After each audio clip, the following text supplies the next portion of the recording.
Hi, we're here with the Keizer Oral History Project today, and we're talking with Harry Pease, a longtime Keizer resident and one of the founders of Keizer Little League and several other sports programs here in the city. So Harry, could you tell us a little bit about how you came to Keizer? What brought you to this area? Well, when I graduated, I was looking for a teaching spot, and I signed with the Keizer School District, actually at that time, only to find out in the summer when I was waiting to get married that Keizer had consolidated with Salem, so I became part of the Salem school system. And at that time, I was living in Monmouth, where I'd graduated from OCE, so we lived there before we moved here to the Keizer area. So what drew you to teaching? What, teaching? Yeah, I taught fifth grade at Cummings for 7 years, and then graduated to sixth grade for 5. And when Whitaker opened, I was hoping to get a chance to be doing some coaching. And so there was an opening at Whitaker, and so I moved there in the fall of '67. So what drew you to teaching? What interested you about being involved with kids in that aspect? Well, I received a PTA scholarship, and in those days, PTA scholarship meant you went into education. And so I followed that along. Luckily, I really enjoyed it and it worked out well. I enjoyed teaching elementary, which I started out in Keizer in '55. And taught fifth grade for 7 years, I guess, and sixth grade for 5, and then hoping to get a chance to do some coaching and augment my income a little bit. So when Whitaker had an opening, I moved to Whitaker in fall of '67. All right. So what made you want to be a coach? What was there a coach that had a particular impact on you that was something you wanted to? I think more than anything else, sports was an important part of my life. I really enjoyed it. I was a fine student, but if it hadn't been for sports, I was struggling. But sports gave me that extra something to look forward to at the end of the day. And so when I first got involved at Cummings, I had started an after-school activity for kids to come after school to participate and do some things. So it kind of got me started in that area.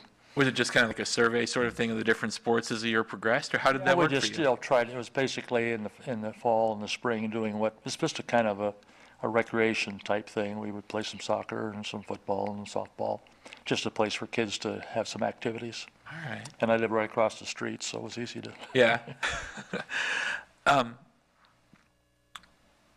So once you move over to Whitaker, how did that? Were you there when the building opened then? At Whitaker? Yes, my first year we shared the building at McNary, and then when the building opened in '68, then we moved in to the building. So how did the transition from an elementary school program to a middle school program work for you? How was it different? Well, it's different from the standard. In elementary, I would have contact with the same kids every day, and I had a classroom. In junior high at that time, I taught physical education, and so we had several classes a day and sometimes 50, 60 kids. But I enjoyed it. The kids responded well, and I got a chance to do some coaching along the way, which augmented the experience and made it better. All right. So after you moved up from Whitaker to McNary, I know you were one of the founding coaches, maybe of what's now the Central Valley Conference. It would have been the Valley League back then. Well, when they moved the 9th grade over to the high school, I needed a fall sport to coach, and so I called McNary and Mike McGann wanted to know if I could coach soccer because they were starting a soccer program at McNary. So I'd done a little bit of work with soccer intramurals at junior high, and so I took that on, and it was again a rewarding experience. Very nice. So you were doing soccer in the fall. What did you do the rest of the year?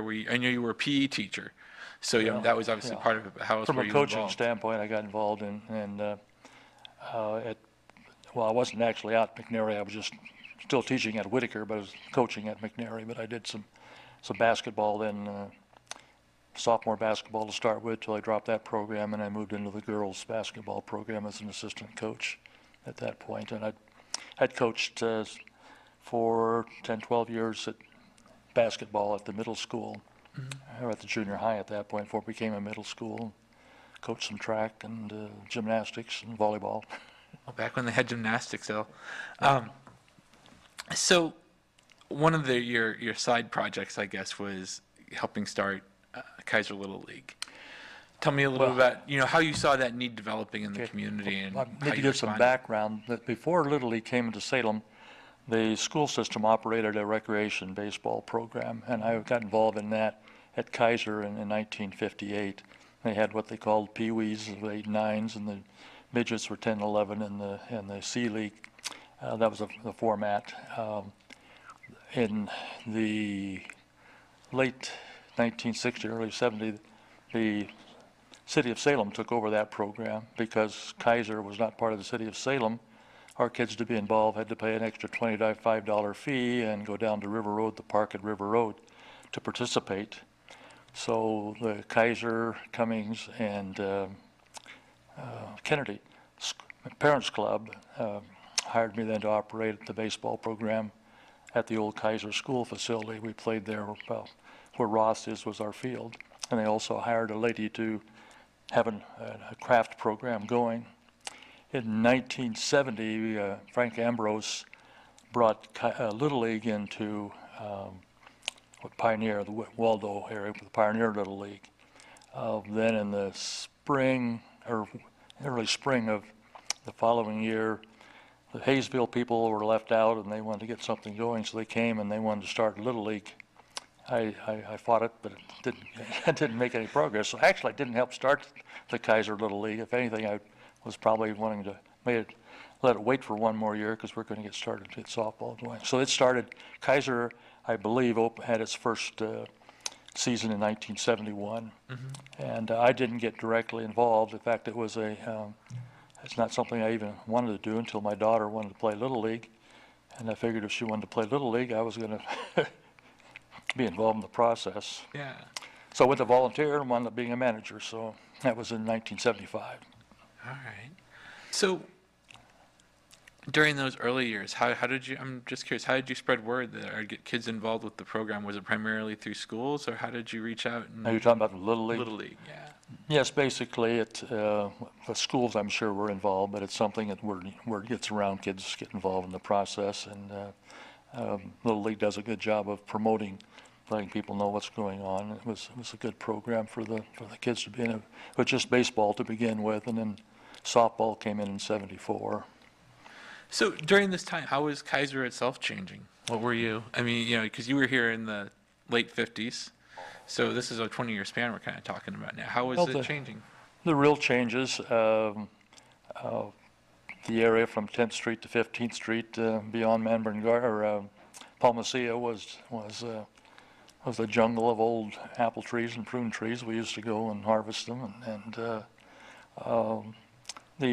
the River Road businesses changed. I remember there was a Food Lockers there down by about where the moose, no, not the coffee spot is there, and the Stutzmans had a little cafe there on the corner, and was Berg's Market, and then McKay's Market down at the corner of where Shamawa Road, or where Cummings Lane comes in. That changed. Used to be a service station on the corner of Shamawa Road and River Road, and of course Lock Haven didn't even exist when I first started teaching. Judas Avenue stopped at 4th Place, and kids walked across the field. So some of the things. So, as you were, watching the city grow, and you're obviously as a coach within the only high school and what was then even a smaller community, how did you approach that role? I mean, because that's not something that, you're a fairly a fairly public person at that point, given the smallness of the town. How did you approach that? What was your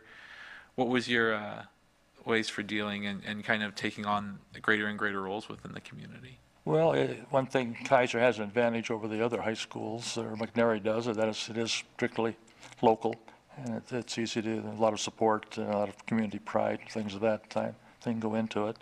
I tended to move to a spot where I felt I could help and make a contribution, and those things opened up. I really enjoy working with kids at all ages, so I kind of grew with Keizer. What else were you involved with beyond doing Little League and some of the sports you were doing within and at McNary, how else did you get involved, or how else did you choose to get involved? Well, in Little League, when you're a manager, you're responsible for providing umpires when your team isn't playing. And because I had umpired in the baseball end of things, it was easier for me to do the job and to try to twist somebody's arm to do it. And I enjoyed it too, so Yeah. I got involved in it. And so I got involved in Little League. I got involved in District 7 in umpiring. And from that standpoint, eventually I got a chance to umpire in Little League Softball World Series in Kalamazoo, Michigan. Wow. And then Was there a Keizer team involved with that? I just had no, okay. just Yeah. they select 2 people from throughout each of the regions of the United States. The Western region is our region. Turned out the 2 of us that went from Western region lived 40 miles apart, didn't know each other. Oh, wow. But it was a great experience. And then I got involved in officiating high school softball then in '83, and then moved into, when I retired in '89, the next year I got involved in officiating high school volleyball and then high school basketball. And then eventually in 1991, our baseball softball group split away from baseball so we could have a separate softball spot, and so I needed someone to be commissioner of that, so I reluctantly took that job. I enjoyed the officiating, so in '91 for 20 years I was the commissioner of the local softball association. So when did you retire? I'm just In 1989. 1989. So you had a 30-year, roughly 30? 34. 34-year career? Yeah. Lots of kids passing through your doorway in that amount of time. I'm curious, are there any of them that kind of left an impression on you? And you don't have to use names necessarily, but what were the special moments as far as being an educator? There were and lots of good things. I really, as a physical education teacher, I had classroom aides, which assisted. Quite often you have a large class, and I really enjoyed having the 9th grade there. They provided a lot of real leadership for me at that point, and involved in coaching. I have run across kids nearly every day. I find somebody that's still here in town that I see. Of course, I have 2 daughters that went through school. I had a granddaughter. Now I've got two grandsons. My oldest grandson's at McNary, so I have extra contact through them. The real change, I thought, quite a bit of a change in educational process in the late 1980s, and I finally decided that it was time for me to move on to other things. And I'm not disappointed that I did. I miss it in a way, and yet I don't. Yeah. No, that makes sense. One of my standard questions for teachers is, you spend so much time in front of the class, but there are also learning opportunities for you. What did your students teach you about life, or how to approach life? Oh, I'm sure lots of kinds of things. One thing in teaching physical education, you have a different kind of contact with students than you do if you're in a classroom setting where you're dealing with a person maybe at a desk or a special deal. I think a lot of it just found that the kids growing up that age, teenagers, trying to find out where they fit into the world, and trying to help them to adjust to that kind of thing. Of course, having daughters involved similar, same kind of time, kind of had another perspective. I'm sure they taught me a lot of things I don't even realize that I received. But, So, after you retired from teaching, how did you stay involved, or how did you choose to, or did you kind of take a step back? It's okay. Well, I say basically I got involved in officiating high school sports three seasons a year, and Little League in the summertime. So this is the first time in about 30 years I haven't had something going in the fall that I was responsible for. Yeah. It's kind of nice. How is officiating different from coaching? Oh, I think you're making a different kind of contribution. If officiating, you're helping to a program to exist. It can't exist without officials, and yet you're also involved, especially with the younger kids, teaching a little bit of the sport along the way, and the contact. One thing I found real different in sports, the same rules apply to everybody. Sometimes in education it didn't work out quite that way, which was frustrating to me. So in sports it was true. If it was a foul, it was a foul, or whatever it was. So what has it been like for you watching the evolution of the community here in Keizer? Because you've gone from I'm assuming maybe a couple thousand around the 1950s, up to 36 now, and that's quite an explosion. I think one of the real changes, as it's kind of, it used to be pretty much, it was Keizer. Now the chamber and the council and so forth, they have work experiences, some of them outside of the Keizer area, and it makes it not quite as much as a consolidated community, I guess, is what it would be otherwise. I think back in 83, when they were incorporated, you pretty well knew the council members firsthand from experiences and contacts. And it has, of course, there's always growing pains when you get a city, and when you get a city of Keizer, it was pretty good size by the time it incorporated, so it's been a learning experience. But I still think it's a great place to live, and I have since moved away because my wife died in '04 and I remarried 2 years ago, and so I'm not a Kaiserite. I still do own a home in Keizer, so from that standpoint, but my heart's still here. So what have we not covered, or what do you want to get covered at this point? I think you've done very well. How are we on time, Phil? Sorry to break away like that, but I don't. It's okay. I think That's why we have editors. one other thing that I did get involved with in connection, I used to have provided stats to the radio station for the football and basketball. Enjoy keeping statistics and so forth, so I did that for. So that actually, I should bring this up. You were actually the first Keizer Times sports reporter, from my understanding, that the sports page kind of grew out of a column that you wrote for there. How did you get involved with that, and what was your? Well, John Ettinger asked me if I could maybe write a column. It was a very, I'm not very proud of what the early beginnings were, but I was happy to use that when school started in the fall. It was easy to expand that and begin to write about the individual sports, because I was involved directly or indirectly, and so I really enjoyed doing that, and I like to bring as many names and so forth into it as I could, so that the kids were getting recognition. Cool. We still do that today, actually. Right, yeah, I see.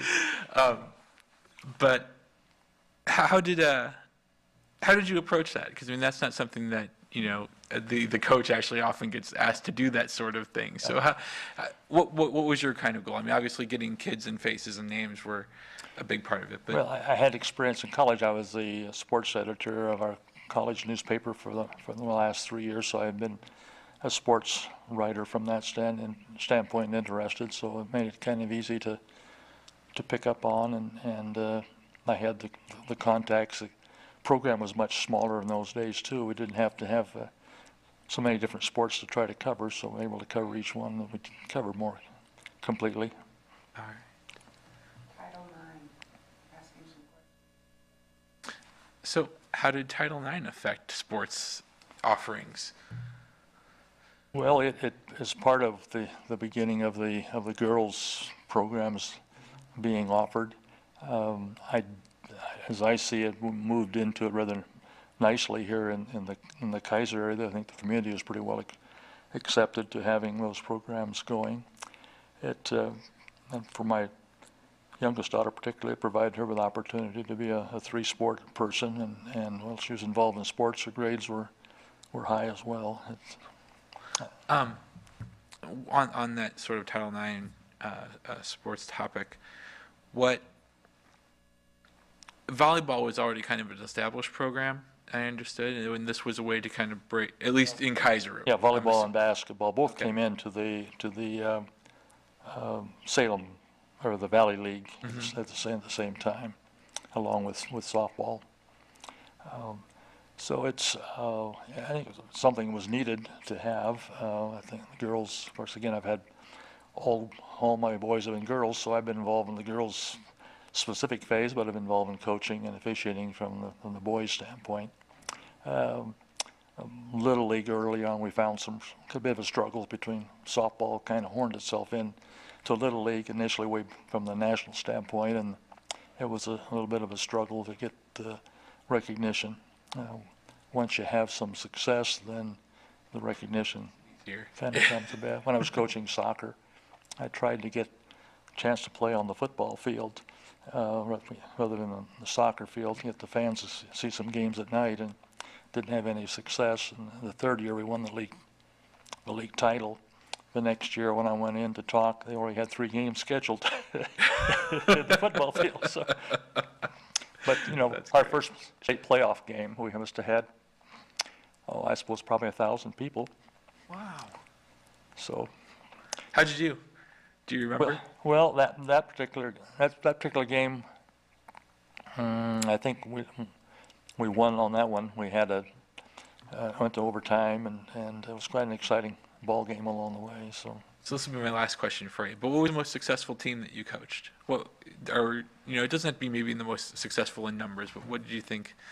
What made for a successful team? Well, I think getting program soccer established in the area. They had a real good youth program going, so I had some good young people. I had 3 parents that helped me out, which was very vital because my knowledge of soccer was very small. But I think we got soccer well established in the area here, and so it's continued on.